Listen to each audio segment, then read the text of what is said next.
A very good morning to all of you. Covid vaccination कार्यक्रम के देशव्यापी प्रारंभ के अवसर पर राष्ट्र के नाम संदेश हेतु हम परम आदरणीय प्रधानमंत्री जी से कृपा पूर्वक आग्रह करते हैं।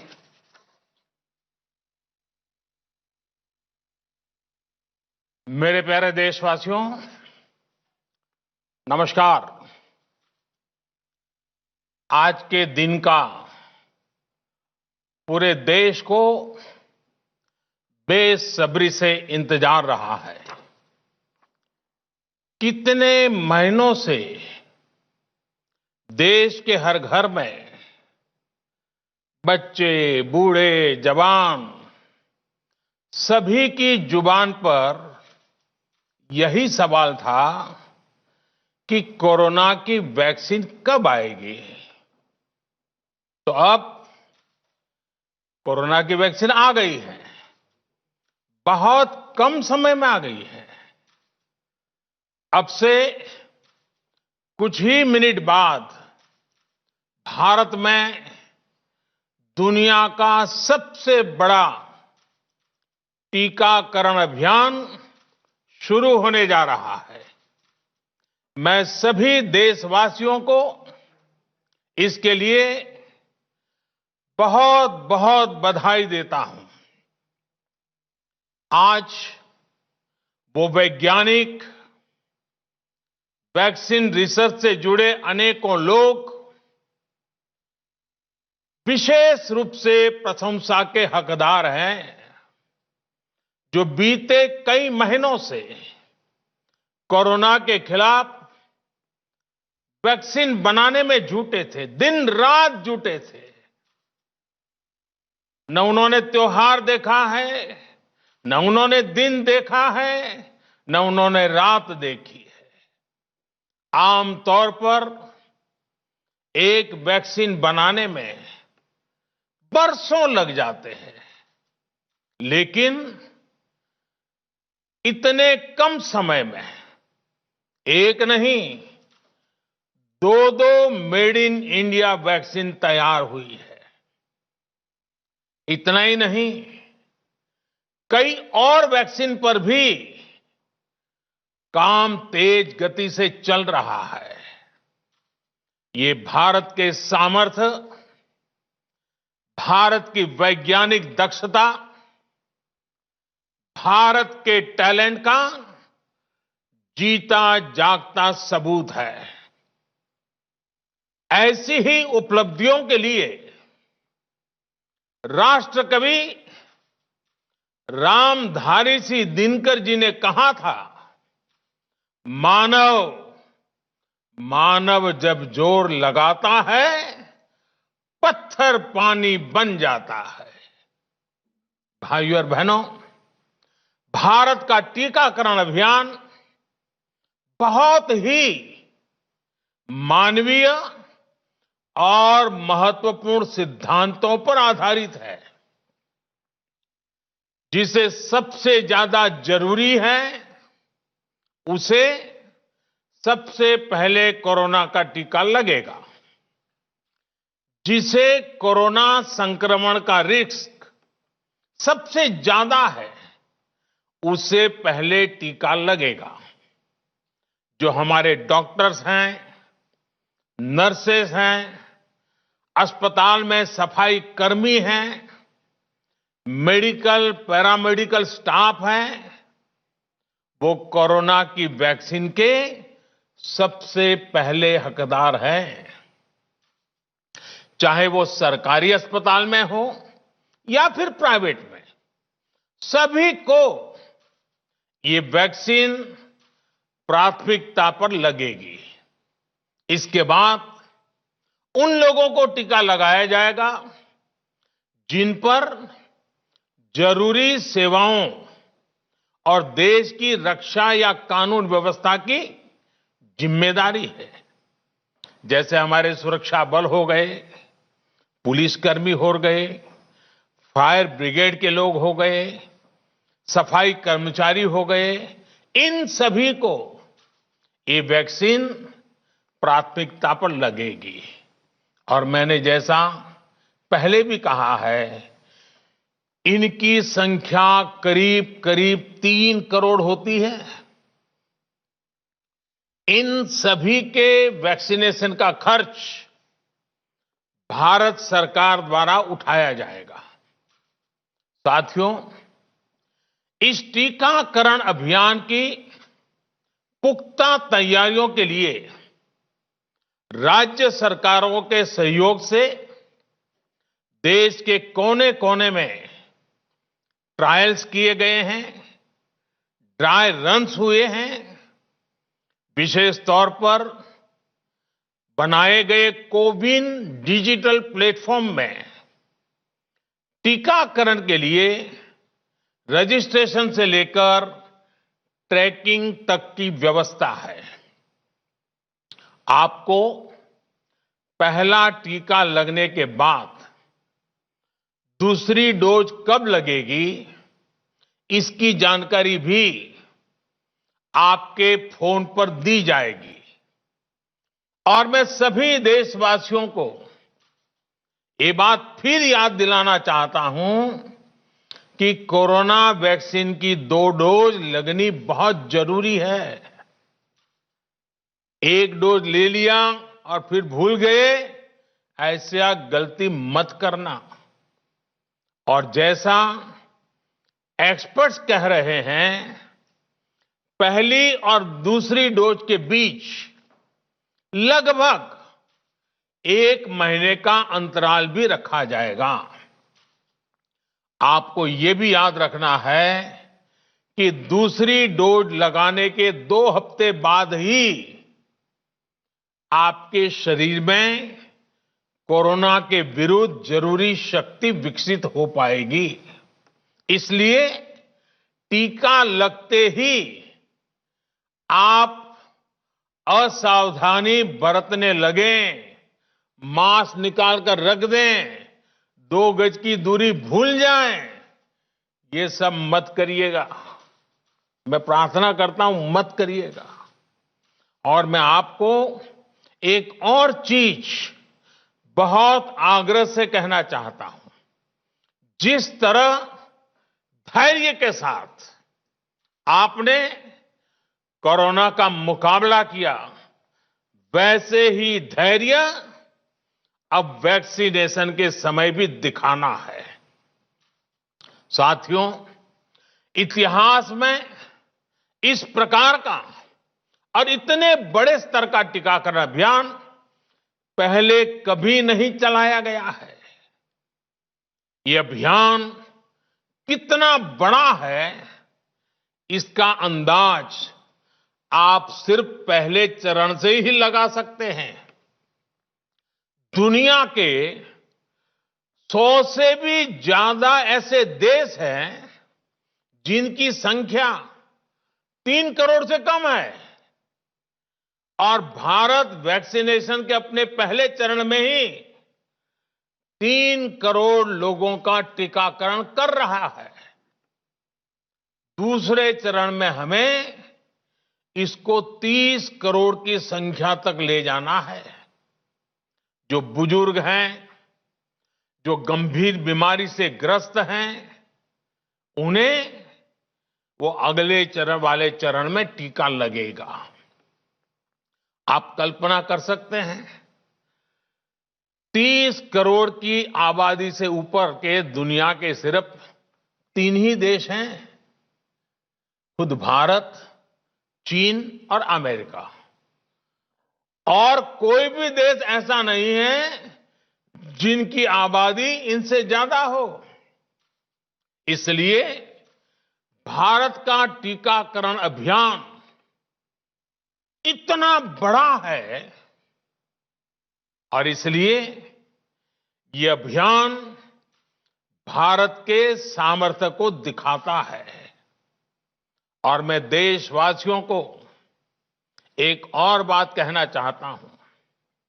हमारे वैज्ञानिक, हमारे एक्सपर्ट्स जब दोनों मेड इन इंडिया वैक्सीन की सुरक्षा और प्रभाव को लेकर आश्वस्त हुए, तभी उन्होंने इसके इमरजेंसी उपयोग की अनुमति दी है। इसलिए देशवासियों को किसी भी तरह के प्रोपेगेंडा, अफवाहें, दुष्प्रचार से बचकर रहना है।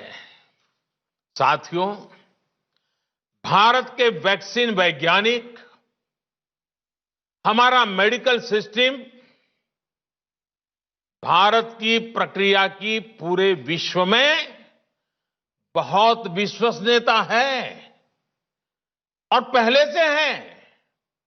हमने ये विश्वास अपने ट्रैक रिकॉर्ड से हासिल किया है।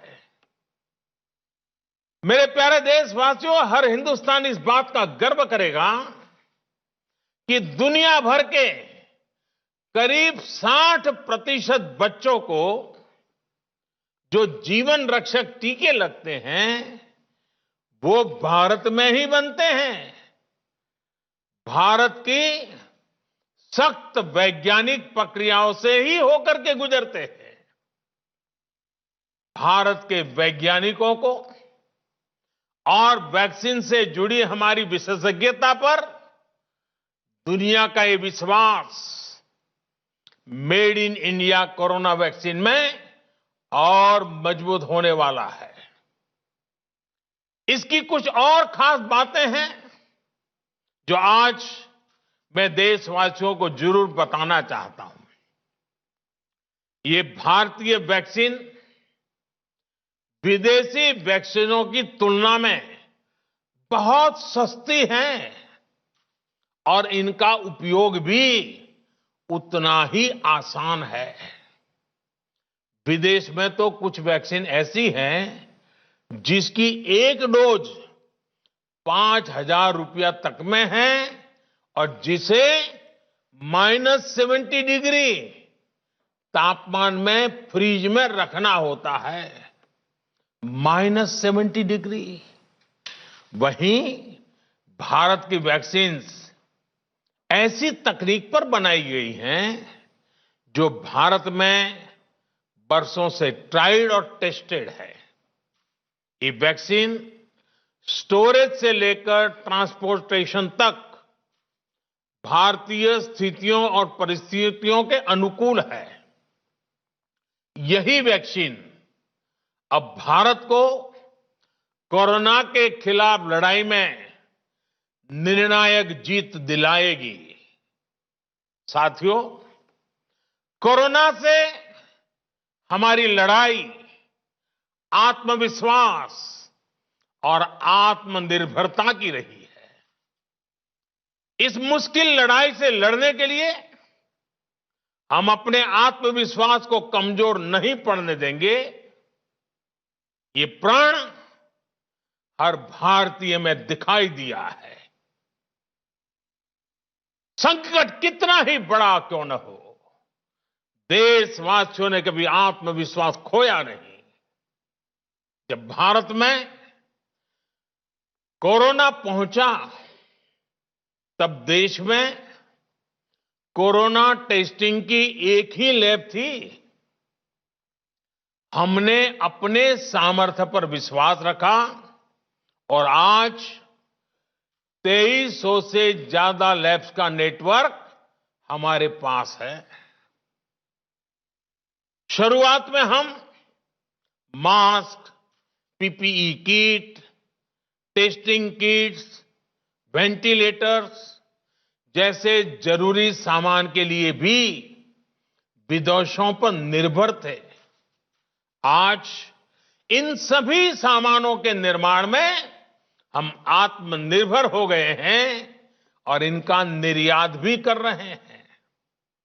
आत्मविश्वास और आत्मनिर्भरता की इसी ताकत को हमें टीकाकरण के इस दौर में भी सशक्त कर रहा है।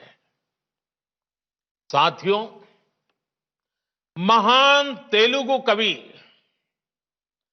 श्री गुराजाड़ा अप्पा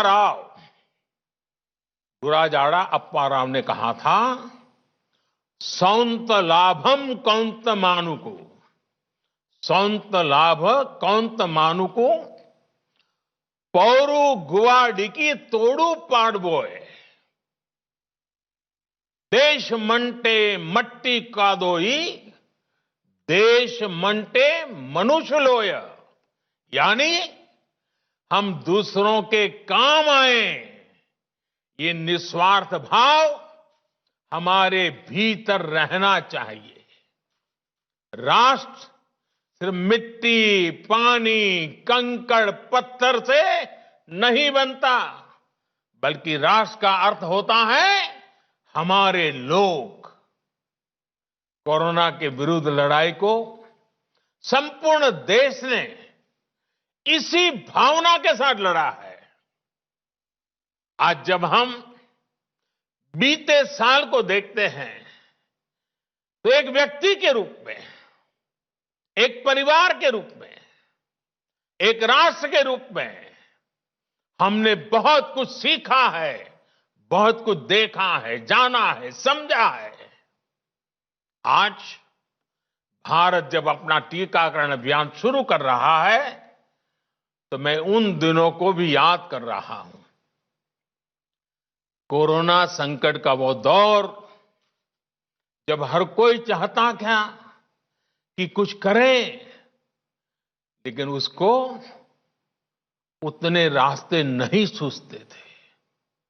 सामान्य तौर पर बीमारी में पूरा परिवार बीमार व्यक्ति की देखभाल के लिए जुट जाता है, लेकिन इस बीमारी ने तो बीमार को ही अकेला कर दिया।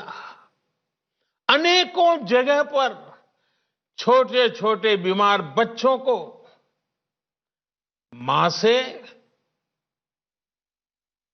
दूर रहना पड़ा। मां परेशान रहती थी, मां रोती थी, लेकिन चाहकर भी कुछ कर नहीं पाती थी। बच्चे को अपनी गोद में नहीं ले पाती थी। कहीं बुजुर्ग पिता अस्पताल में अकेले अपनी बीमारी से संघर्ष करने को मजबूर थे। संतान चाहकर भी उसके पास नहीं जा पाती थी। जो हमें छोड़कर चले गए, उनको परंपरा के मुताबिक वो विदाई भी नहीं मिल सकी जिसके वो हकदार थे।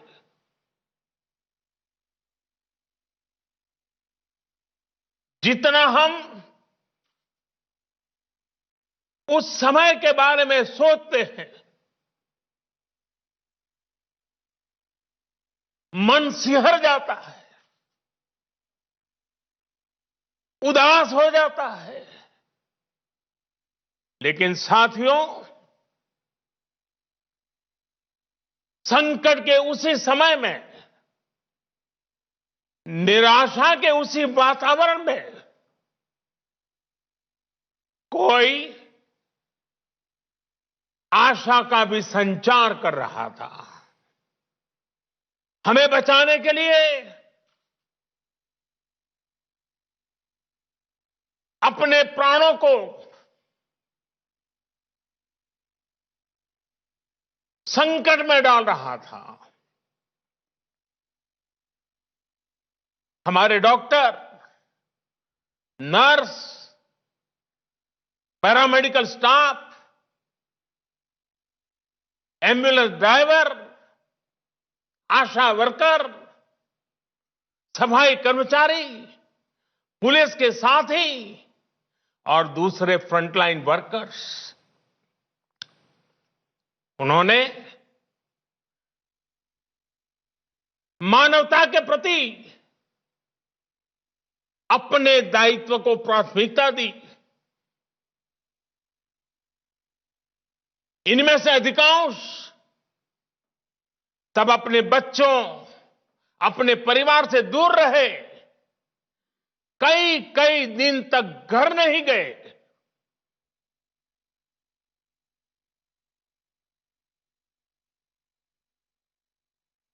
सैकड़ों साथी ऐसे भी हैं जो कभी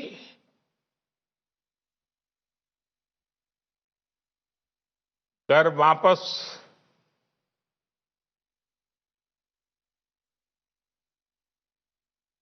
लौट ही नहीं आ पाए। उन्होंने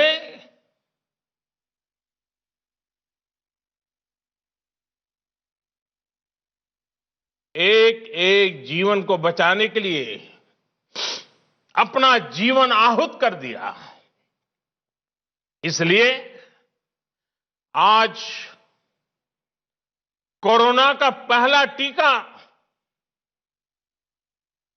स्वास्थ्य सेवा से जुड़े लोगों को लगाकर एक तरह से समाज अपना ऋण चुका रहा है। ये टीका उन सभी साथियों के प्रति कृतज्ञ राष्ट्र की आदरांजलि भी है। भाइयों और बहनों, मानव इतिहास में अनेक विपदाएं आई, महामारियां आई, भीषण युद्ध हुए, लेकिन कोरोना जैसी चुनौती की किसी ने कल्पना नहीं की थी। ये एक ऐसी महामारी थी जिसका अनुभव ना तो साइंस को था, ना ही सोसाइटी को था। तमाम देशों से जो तस्वीरें आ रही थी, वो खबरें आ रही थी, वो पूरी दुनिया के साथ साथ हर भारतीय को विचलित कर रही थी। ऐसे हालात में दुनिया के बड़े बड़े एक्सपर्ट्स भारत को लेकर तमाम आशंकाएं जता रहे थे। लेकिन साथियों, भारत की जिस बहुत बड़ी आबादी को हमारी कमजोरी बताया जा रहा था, उसको ही हमने अपनी ताकत बना दिया। भारत ने संवेदनशीलता और सहभागिता को लड़ाई का आधार बनाया। भारत ने 24 घंटे सतर्क रहते हुए, हर घटनाक्रम पर नजर रखते हुए सही समय पर सही फैसले लिए। 30 जनवरी को भारत में कोरोना का पहला मामला मिला, लेकिन इसके 2 सप्ताह से भी पहले भारत एक हाई लेवल कमिटी बना चुका था। पिछले साल आज का ही दिन था जब हमने बाकायदा सर्वेलांस शुरू कर दिया था। 17 जनवरी 2020 वो तारीख थी जब भारत ने अपनी पहली एडवाइजरी जारी कर दी थी। भारत दुनिया के उन पहले देशों में से था जिसने अपने एयरपोर्ट्स पर यात्रियों की स्क्रीनिंग शुरू कर दी थी। साथियों, कोरोना के खिलाफ लड़ाई में भारत ने जैसी इच्छा शक्ति दिखाई है, जो साहस दिखाया है, जो सामूहिक शक्ति का परिचय करवाया है, वो आने वाली अनेक पीढ़ियों के लिए प्रेरणा का काम करेगा। याद कीजिए, जनता कर्फ्यू कोरोना के विरुद्ध हमारे समाज के संयम और अनुशासन का भी परीक्षण था, जिसमें हर देशवासी सफल हुआ। जनता कर्फ्यू ने देश को मनोवैज्ञानिक रूप से लॉकडाउन के लिए तैयार किया। हमने ताली, थाली और दिया जलाकर देश के आत्मविश्वास को ऊंचा रखा। साथियों, कोरोना जैसे अनजान दुश्मन जिसके एक्शन रिएक्शन को बड़े बड़े सामर्थ्यवान देश नहीं भांप पा रहे थे, उसके संक्रमण को रोकने का सबसे प्रभावी तरीका ही यही था कि जो जहां है वो वहीं रहे। इसलिए देश में लॉकडाउन का फैसला भी किया गया। यह निर्णय आसान नहीं था। इतनी बड़ी आबादी को घर के अंदर रखना असंभव है, इसका हमें एहसास था। और यहां तो देश में सब कुछ बंद होने जा रहा था, लॉकडाउन होने जा रहा था। इसका लोगों की रोजी रोटी पर क्या प्रभाव पड़ेगा, अर्थव्यवस्था पर क्या प्रभाव पड़ेगा, इसका आकलन भी हमारे सामने था। लेकिन देश ने जान है तो जहान है के मंत्र पर चलते हुए प्रत्येक भारतीय का जीवन बचाने को सर्वोच्च प्राथमिकता दी। और हम सभी ने यह देखा है कि कैसे तुरंत ही पूरा देश, पूरा समाज इस भावना के साथ खड़ा हो गया। अनेकों बार छोटी छोटी लेकिन महत्वपूर्ण चीजों की जानकारी देने के लिए मैंने भी अनेक बार देशवासियों के साथ सीधा संवाद किया। एक तरफ जहां गरीबों को मुफ्त भोजन की व्यवस्था की गई, तो वहीं दूध, सब्जी, राशन, गैस, दवा ऐसी जरूरी चीजों की सुचारू आपूर्ति सुनिश्चित की गई। देश में व्यवस्थाएं ठीक से चले, इसके लिए गृह मंत्रालय ने 24/7 कंट्रोल रूम शुरू किया, जिस पर हजारों कॉल्स का जवाब दिया गया, लोगों को समाधान दिया गया। साथियों, कोरोना के विरुद्ध इस लड़ाई में हमने कदम कदम पर दुनिया के सामने उदाहरण प्रस्तुत किया है। ऐसे समय में जब कुछ देशों ने अपने नागरिकों को चीन में बढ़ते कोरोना के बीच छोड़ दिया था, तब भारत चीन में फंसे हर भारतीय को वापस लेकर आया। और सिर्फ भारत के ही नहीं, हम कई दूसरे देशों के नागरिकों को भी वहां से वापस निकाल करके लाए। कोरोना काल में वंदे भारत मिशन के तहत 35 लाख से ज्यादा भारतीयों को विदेशों से भारत लाया गया। मुझे याद है, एक देश में जब भारतीयों को टेस्ट करने के लिए मशीनें कम पड़ रही थी, तो भारत ने पूरी टेस्टिंग लैब यहां से वहां भेज करके उसको वहां सजाया, लगाया, ताकि वहां से भारत आ रहे लोगों को टेस्टिंग की दिक्कत ना हो। साथियों, भारत ने इस महामारी से जिस प्रकार से मुकाबला किया, उसका लोहा आज पूरी दुनिया मान रही है। केंद्र और राज्य सरकारें, स्थानीय निकाय, हर सरकारी संस्थान, सामाजिक संस्थाएं कैसे एकजुट होकर बेहतर काम कर सकते हैं, ये उदाहरण भी भारत ने दुनिया के सामने रखा। इसरो, डीआरडीओ, फौज से लेकर किसानों और श्रमिकों तक सभी एक संकल्प के साथ कैसे काम कर सकते हैं, ये भारत ने दिखाया है। 2 गज की दूरी और मास्क है जरूरी, उस पर फोकस करने वालों में भी भारत अग्रणी देशों में रहा। भाइयों और बहनों, आज इन्हीं सब प्रयासों का परिणाम है कि भारत में कोरोना से होने वाली मृत्यु की दर कम है और ठीक होने वालों की दर बहुत अधिक है। देश के कई जिले ऐसे हैं जहां एक भी व्यक्ति को हमें कोरोना की वजह से खोना नहीं पड़ा।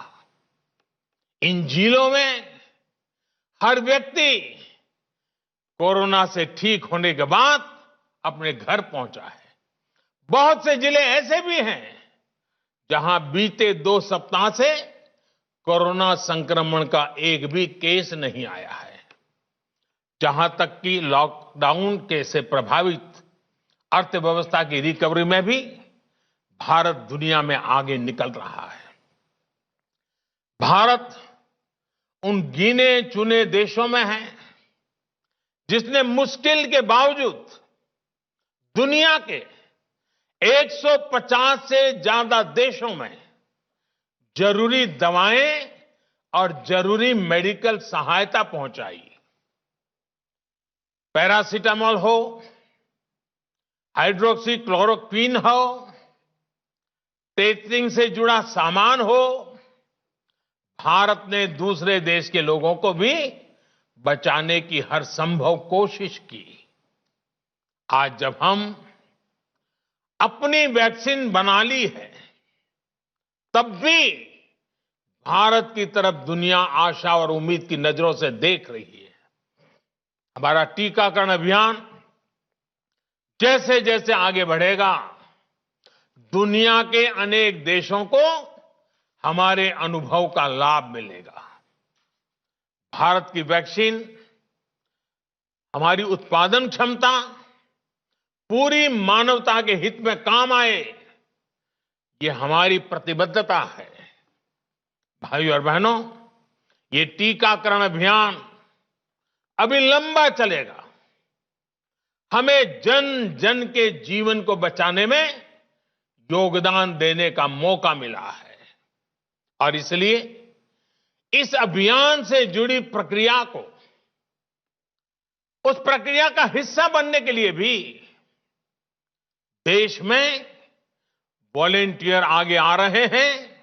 मैं उनका स्वागत करता हूं और भी अधिक वॉलेंटियर्स को मैं अपना समय इस सेवा कार्य में जोड़ने के लिए जरूर आग्रह करूंगा।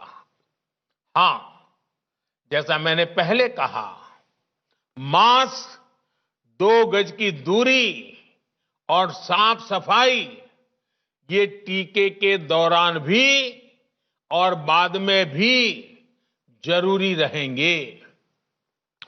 टीका लग गया तो उसका अर्थ ये नहीं कि आप कोरोना से बचाव के दूसरे तरीके छोड़ दें। अब हमें नया प्रण लेना है। दवाई भी, कड़ाई भी।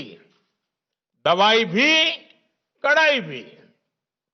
आप सभी स्वस्थ रहें, इसी कामना के साथ इस टीकाकरण अभियान के लिए पूरे देश को बहुत बहुत शुभकामनाएं देता हूं।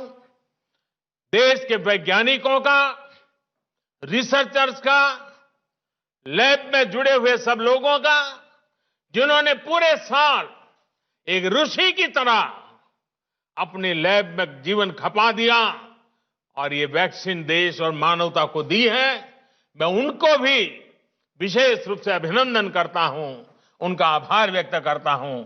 मेरी आप सबको बहुत बहुत शुभकामनाएं हैं।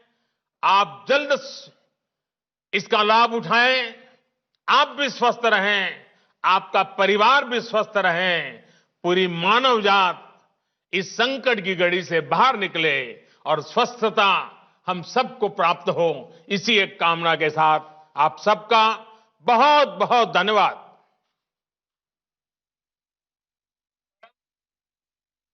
जी से अनुरोध है कि रिमोट बटन दबाकर विश्व के सबसे बड़े वैक्सीनेशन कार्यक्रम का औपचारिक प्रारंभ करने की कृपा करें।